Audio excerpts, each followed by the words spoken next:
Petrol charges 3 రోజుల క్రితమే ₹3 లీటర్కి పెంచారు. ఇప్పుడు చూస్తే మళ్ళీ ఒక రూపాయి పెంచున్నారు ఈరోజు.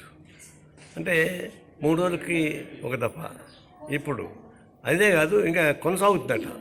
ఆంజనేయుడి తోకలాగా ఈ ధరలు, డీజిల్ ధరలు, పెట్రోల్ పెరుగుతూనే ఉంటాయి.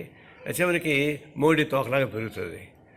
ఆ తోకను తీసుకుని ట్రంప్ని కొడితే మొత్తం తగ్గుతాయి, కానీ ఆ తోకను తీసుకొచ్చి ప్రజలను పడేస్తే, కోట్లాది మంది ప్రజానీకం మీద భారాలు పడేస్తే కేవలం డీజిల్ పెట్రోల్ దగ్గర కదా, పెట్రోలియం ప్రోడక్ట్కి సంబంధించిన నిత్యావసర వస్తువులు మొత్తం ధరలు పెరిగిపోతాయి. ఎందుకు చెలగాట వాడుతూ ఉన్నారు దీన్ని? ఇట్లా చెలగాట వాడి చివరికి ఒక లైఫ్కి జీతం చేసుకునే వాళ్ళకి ఈ నెలకి ఎంత ఖర్చు అవుతుంది అని బడ్జెట్ లేదు. ఇంకా అది కార్పొరేట్ వాళ్ళకి బడ్జెట్ ఉండకల్లా మా మిడిల్ క్లాస్ వాళ్ళకి బడ్జెట్ ఉంటుంది కదా, అందరూ స్కూటర్లో వాడేవాళ్ళు కదా. పెట్రోల్ ఛార్జెస్ 3 రోజుల క్రితమే ₹3 లీటర్కి పెంచారు. ఇప్పుడు చూస్తే మళ్ళీ ఒక రూపాయి పెంచున్నారు ఈరోజు. అంటే 3 రోజులకి ఒక దఫా. ఇప్పుడు అదే కాదు, ఇంకా కొనసాగుతుందట. ఆంజనేయుడి తోకలాగా ఈ ధరలు, డీజిల్ ధరలు, పెట్రోల్ పెరుగుతూనే ఉంటాయి. చివరికి మోడీ తోకలాగా పెరుగుతుంది.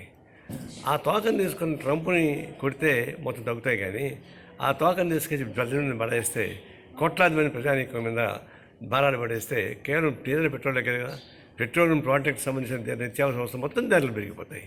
ఎందుకు చెలగాట వాడుతూ ఉన్నారు దీన్ని? ఇట్లా చెలగాట వాడి చివరికి ఒక లైఫ్కి జీతం చేసుకునే వాళ్ళకి ఈ నెలకి ఎంత ఖర్చు అవుతుంది అని బడ్జెట్ లేదు. ఇంకా అది కార్పొరేట్ వాళ్ళకి బడ్జెట్ ఉండకల్లా మా మిడిల్ క్లాస్ వాళ్ళకి బడ్జెట్ ఉంటుంది కదా, అందరూ స్కూటర్లో వాడేవాళ్ళు కదా. ఈ సామాన్య ప్రజానీకం మీద భారం పోయడం చాలా ఘోరం.